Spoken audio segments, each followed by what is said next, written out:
Historia nocturna. Tuve hace mucho tiempo un amigo que decía que su mamá era bruja. Él lo decía con confianza delante de nosotros, no era algo que le causara vergüenza, más bien lo decía con chanza y entre risas nos explicaba cómo era que su mamá se había ganado una buena fama como bruja blanca y le sacaba plata a todo tipo de gente, incluyendo personas de buena posición económica, como políticos, cantantes y hasta médicos, que acudían a ella casi siempre para ponerse aseguranzas o para soltarse ataduras. Mi amigo me contaba que su mamá se encomendaba a 4 nombres, que según eran una especie de santos y de los cuales tenía sus imágenes en el consultorio. 4 figuritas, 3 hombres y una niña. Todos con túnica negra que los tenía amarrados de los pies, por lo que colgaban de cabeza detrás del asiento en el que ella se sentaba y mirando hacia la pared. Sus nombres estaban escritos en 4 cartas que siempre permanecían boca arriba sobre la gran mesa de madera en la que ella hacía sus trabajos. Se llamaban Omeya, Yantú, Mantú y Pampé.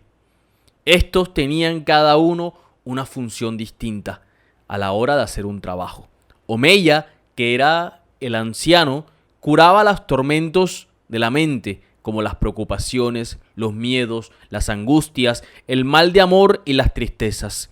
Yantú era el de las dolencias musculares, esguinces, vientos, inflamaciones, golpes, mientras que Mantú curaba lo que tenía que ver con enfermedades internas, como temas en la sangre, el hígado o los pulmones. La que casi nunca usaban era a la niña, Pampé, porque era usada para supuestamente curar el espíritu. Solo que de los 4 era la única que decidía si podía o no hacer el trabajo. Los otros 4 solo pedían una ofrenda en especie. En cambio, Pampé pedía 9 noches de oración, en los cuales, según fuese respondiendo el espíritu de la persona, ella decidía si hacía o no el trabajo. ¿Cómo se sabía si Pampé había aceptado el trabajo? Pues un día cualquiera, la muñequita, que siempre permanecía colgando de los pies detrás de la silla de la bruja, amanecía debajo de la cama del que pedía el trabajo. Era la única cosa que mi amigo no se explicaba cómo hacía la mamá. Discutiendo sobre eso, pasábamos a veces largas horas mientras tomábamos, buscando alguna explicación lógica de cómo era que esa señora hacía para meterse a la casa de la gente sin que nadie se diera cuenta y dejar la figurita debajo de la cama, teniendo en cuenta además que había pacientes, según contaba mi amigo, que vivían en otras ciudades y que regresaban a los días con la muñequita a devolverla porque la habían encontrado debajo de su cama. Yo en mi curiosidad se me ha ocurrido una noche de esas de ofrecerme para averiguar cómo era que hacía. La mamá de mi amigo no me conocía, así que era difícil que se diera cuenta que eran ocurrencias de nosotros. Total, que un fin de semana estaba yo en ese pueblo. Recuerdo claro, un sábado de enero del 2002, en un caserío cerca de Urachiche, en Yaracuy. Un pueblito solo y bastante alejado, a donde si llegaba gente de afuera era específicamente a hacerse algún trabajo. Yo me vi con mi amigo cerca de la entrada de otro pueblo. Me dijo cómo llegar hasta su casa y cómo preguntar por la mamá. La verdad no era tan difícil, la señora tenía fama hasta en los caminos, en donde vi carteles pegados en las paredes que hablaban de sus servicios. Me llevaron en una moto hasta un sector que le dicen La Peña. Desde ahí me tocó caminar media hora entre un monte seco y espeso hasta que me tropecé con un pueblito cerca del río en donde tenía que preguntar por ella. Enseguida me dijeron: tienes que quitarte los zapatos y esperar en la entrada de esa casa. La única casa en ese lugar que era de barro, las demás eran de tabla. En la entrada había un tapete rojo hecho de cuero de chivo y al lado de la puerta un recipiente de barro en donde me explicaron que tenía que dejar un mechón de pelo para que me abrieran. Yo hice todo tal cual. Pensaba que todo era parte de la parafernalia y el misterio para hacer más creíble la cosa. Ahí, enfrente de esa puerta, en un tronco de palo viejo, me senté como por una hora espantando las moscas que salían por puñados de debajo de la puerta. Nadie me abría y todo el que pasaba me quedaba mirando con cara de misterio mientras murmuraban cosas entre dientes. Ya casi a punto de querer irme porque estaba lejos, me iba a agarrar la noche y no conocía a nadie, se abrió la puerta y una voz que soltó un aliento a tabaco y aguardiente me dijo: Mauricio Rosado Palomino. Ese es mi nombre completo. Yo levanté la mirada con el corazón que se me quería salir de la impresión y vi a la mujer que se asomó. Una señora enorme, de cuerpo ancho y unos trapos que en lugar de puestos parecía que los tenía amarrados, como si hubiese hecho un rollo con varias sábanas y se los hubiese puesto alrededor del pecho, el vientre y las piernas. Se veía extraño. Su piel era blanca con manchas rojas, al parecer de quemaduras en la parte alta de sus brazos, el cuello y lo que se lograba ver del vientre. Su pelo abultado y enmarañado era impresionante, se extendía alrededor de ella como un manto negro que le cubría desde los hombros hasta más abajo de la espalda. Entra. Por lo que veo en tu rostro, ya sé a qué vienes, pero aún así tengo la curiosidad, me dijo, porque aún no te he presentado y ya Pampé dijo que no quería hacer ningún tipo de trabajo contigo. Eso fue lo que me dijo la bruja. Tocará ver por dónde se le puede pedir el favor o de qué manera le puedes pagar, porque eso es extraño, decía. Ella generalmente se toma de 3 a 5 días durante las 9 noches de oraciones para tomar la decisión. Contigo, apenas pusiste un pie en el tapete, dijo que no. Ahí está en el suelo, su cuerda se rompió. Yo hasta ese momento no había pronunciado ni media palabra, estaba tratando de entender todo y al mismo tiempo me decía a mis adentros que mi amigo se había querido burlar de mí y se había puesto de acuerdo con la mamá. Eso explicaba la razón por la cual ella se sabía mi nombre. Eso era una gran posibilidad. Hijo de estafadora, no tiene mucho que perderle. Así que decidí asumir que se trataba de eso y entré a la casa sin mayor reproche. Adentro el lugar se veía mucho más grande de lo que parecía. Había muchos cuadros colgados en las paredes, libros arrumados por todas partes, figuras de santos, de mujeres desnudas, de animales, velas, frascos con plantas, botellas con líquidos amarillentos, ollas pequeñas en los rincones que botaban un humo de plantas quemadas y al fondo una mesa de madera dispuesta de un modo extraño. De un lado había una silla en la que se sentaba la mujer, pero del otro lado, en donde se sentaba el cliente, es decir, yo, había 5 sillas, una delante, justo enfrente de la mesa, y las otras 4 detrás de esta, como rodeándola. Siéntate, me dijo. Empecemos enseguida. Apenas me senté, ella me agarró las manos y empezó a limpiarlas con una toalla humedecida con alcohol, y al tiempo que hacía esto, iba diciendo unas palabras entre dientes que no se le entendían muy bien. Detrás de ella había algo, pero no lo alcanzaba a ver porque esa zona en especial estaba muy oscura. Pero luego de que terminó de limpiarme, prendió 4 velas que estaban en el centro de la mesa y todo se hizo más claro. Detrás de ella había 3 muñecos de trapo colgando de los pies y había otra cuerda, pero esta estaba sola. No voy a negar que sentí algo de miedo. El ambiente lograba ejercer algún tipo de presión. No solo era la oscuridad del sitio, sino los olores que iban y venían. Bueno, antes de empezar, tienes que hacer algo para que Pampé vea que es en serio y que estás comprometido a cumplir con tu parte. Yo solo asentía con la cabeza, pensando que si en cualquier momento la cosa se ponía complicada, solo era levantarme y salir corriendo de allí. La mujer entonces empuñó su mano izquierda y se hizo un corte en la parte baja de la mano. Luego soltó el cuchillo, agarró un trapo que tenía metido en vinagre y se lo pasó varias veces hasta secar la sangre y que la herida quedara totalmente blanca. Cuando ya no le salió más sangre, extendió su brazo sobre mi hombro y me dijo: cruza tu mano izquierda y ponla sobre mi mano. Ahora piensa en esa entidad que te atormenta en las noches. Yo la verdad no tenía en qué pensar. Yo no había ido ahí por eso. Simplemente quería saber cómo era que actuaba esa mujer. así que simplemente fingí seguir sus instrucciones. Y ahí, en esa posición, duramos como 15 minutos mientras ella repetía rezos una y otra vez. De pronto soltó un suspiro largo. Tal cual como cuando uno descansa. Levantó la cabeza y me miró a los ojos. Se veía cansada, con los ojos irritados y la cara mucho más pálida que antes. Se puede hacer algo, me dijo, pero va a tomar trabajo. ¿En tu casa hay alguien que usara desde siempre lentes oscuros, fuera de día o fuera de noche? Un hombre, para ser más exacto, me preguntó.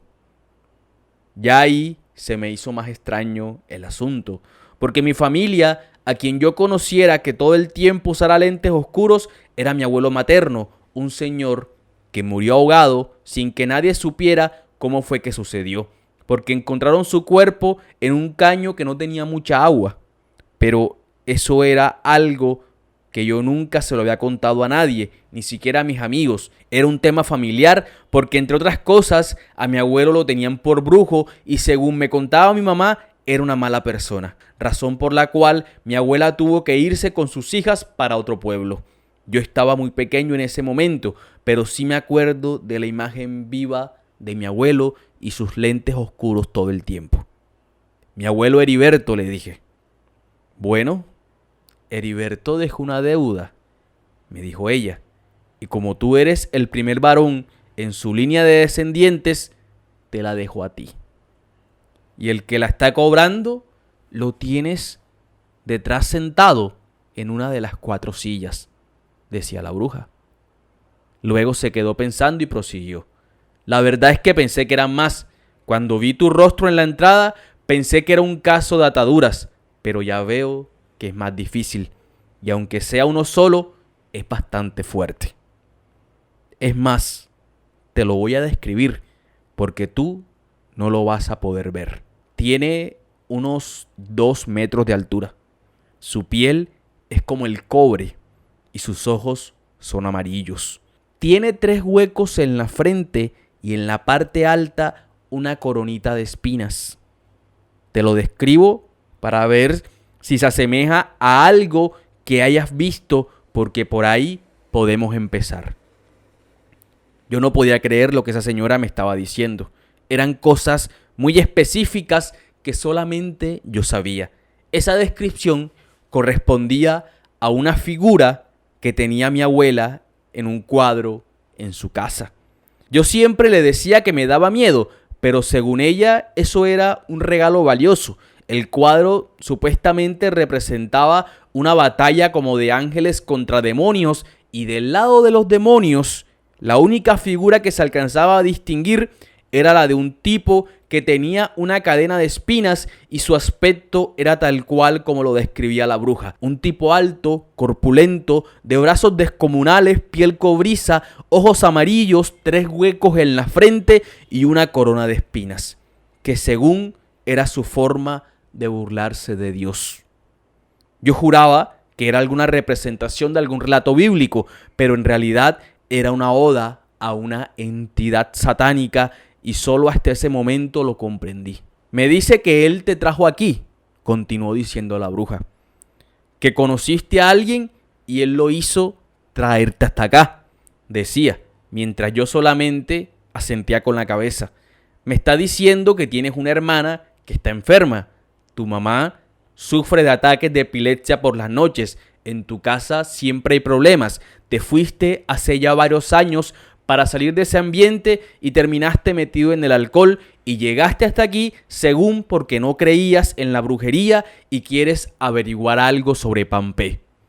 Cuando la bruja acabó de decir todo eso, me quedó mirando en silencio por varios segundos y dijo: no entiendo nada. ¿Quién te trajo aquí?, me preguntó. Su hijo Ismael, le dije. Yo no tengo hijos, respondió ella. Yo ni siquiera puedo tenerlos. No entiendo por qué alguien diría que es mi hijo.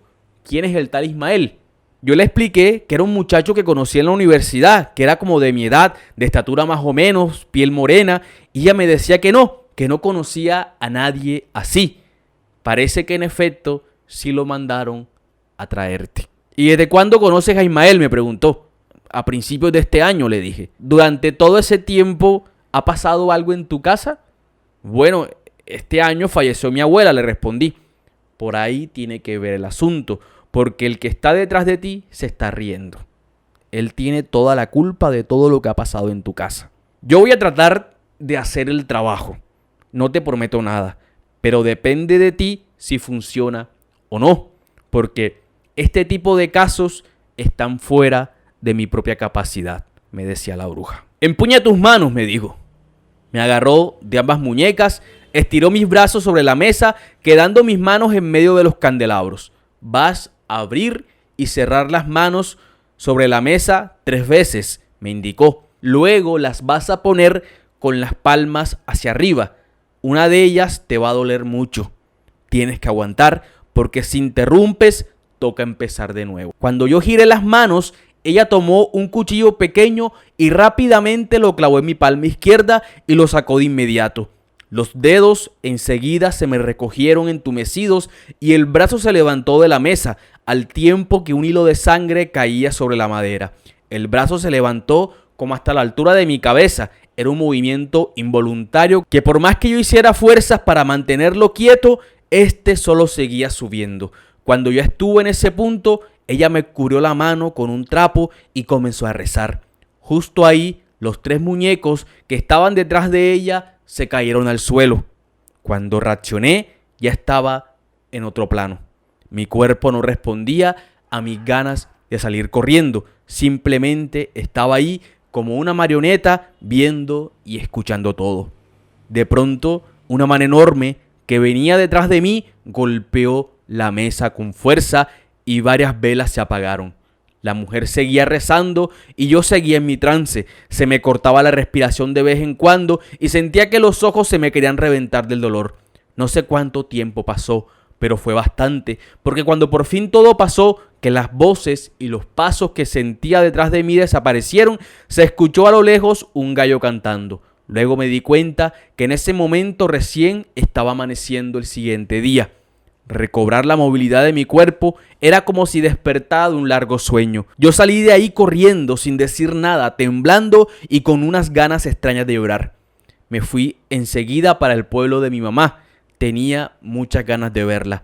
Llegué en la tarde, no dije mucho, solo saludé, la abracé y me metí en el cuarto porque no podía del cansancio. Ahí caí en fiebre y mi mamá se preocupó mucho porque yo deliraba y hablaba con alguien que estaba, según yo, parado enfrente de mi cama. Le gritaba que se fuera, que yo no lo quería ver. Eso es algo de lo que yo no me acuerdo. Duré adolorido exactamente 9 días. Mi mamá, que estuvo al pendiente de mí, me decía que también había veces en que me encontraba rezando de rodillas en el suelo, sobre todo en las noches, pero que en ese momento era como si no fuese yo, porque la voz cambiaba como si fuesen varias personas hablando y lo que yo rezaba, ella no lo entendía. Al 9º día amanecí más descansado y sin fiebre. Me dolían aún los brazos y el pecho, pero me sentía nuevamente en mis cabales. Recuerdo que puse los pies en el suelo y sentí un frío horrible que me hizo estremecer. Entonces me incliné para ver si encontraba mis zapatos, pero lo único que vi debajo de la cama fue a una muñeca de trapo amarrada de una pita a las tablas. Ahí me acordé enseguida de la bruja y del cuento de Pampé. No dije nada, metí la muñeca en una bolsa y a los 3 días la regresé. Viajé de nuevo hasta el pueblo de aquella mujer, pues yo no me iba a quedar con eso. Llegué directo a la casa sin preguntar. Cuando toqué la puerta, esta medio se abrió y el brazo de la bruja se extendió hacia afuera con la mano abierta y temblando. Yo le entregué la bolsa con la muñeca sin pronunciar palabra alguna, pero por alguna razón se me dio por asomar la cabeza. Sentía que algo extraño estaba pasando, pero solo alcancé a ver el rostro de la mujer y un brazo enorme como color cobrizo alrededor de su cuello ahorcándola. Me fui corriendo nuevamente de ahí. No regresé más nunca. A Ismael tampoco lo volvió a ver. Por la universidad no regresó. Una vez le conté esta historia a un señor quien dice que vivió algo similar y según él, las brujas no pueden expulsar espíritus, mucho menos a demonios.